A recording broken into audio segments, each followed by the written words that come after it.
চারটি সাহাবাদের গুণ এখানে বর্ণনা করেছেন গুরুত্ব সহকারে।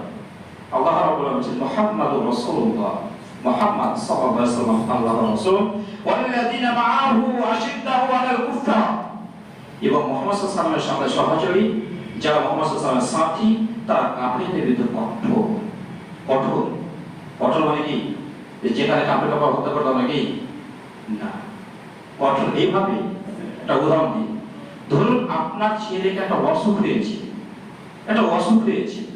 তো আপনি ছেলে সুস্থতার জন্য কল্যাণকামী হয়ে তার জন্য ওষুধ নিয়ে এলেন। ওষুধ কিন্তু তিক্ত, বাচ্চা মুখে দিয়ে যারা খাবে না, তো কি করবেন? খুব দয়ালু একটা দেওয়া যায় পাতা, নাকি ওর হাত পা ধরে জোর জবরদস্তি করে ওষুধটা খাবেন? কোনটা?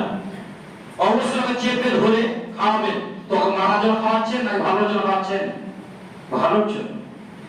সাহাবারা কঠোর এই ব্যাপারে যে তুমি তো মরলেই জাহান্নাম যাবে, তোমার হিতাকাঙ্ক্ষী, তোমাকে আমি ইসলামে নিয়ে এসে তোমাকে জাহান্নাম থেকে বাঁচাতে চাই, এই ব্যাপার কঠোর।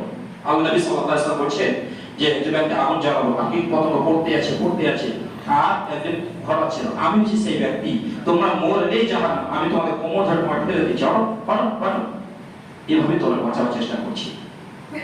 তার মানে ইসলামের জন্য একটা অমুসলিমকে কিভাবে আপনি জাহান্নাম থেকে বাঁচাবেন এটা আপনাকে বেশি চেষ্টা করতে হবে, কঠোর হতে হবে, যে ওই ভাইকে কিভাবে জাহান্নাম থেকে বাঁচানো যায় সেই পরিকল্পনা আপনাকে করতে হবে।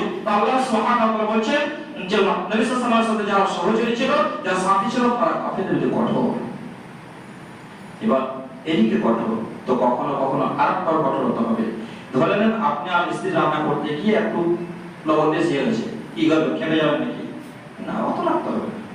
কিন্তু এখানে আপনার আলাদা, আর আপনার স্ত্রী যখন দেখবেন একটা পুরুষকে ঘরে ঢুকে আসে তখন কি করবে? সরাসরি না, তখন কঠোর। তা দুইটা দুই ধর। কখনো কখনো ইসলামের জন্য কঠোর হয়ে বাঁচাতে হবে, আবার ইসলামের স্বার্থে আবার কখনো লড়তে হবে, দুইটাই হতে হবে। তার মানে এখানে সমস্যাটা এত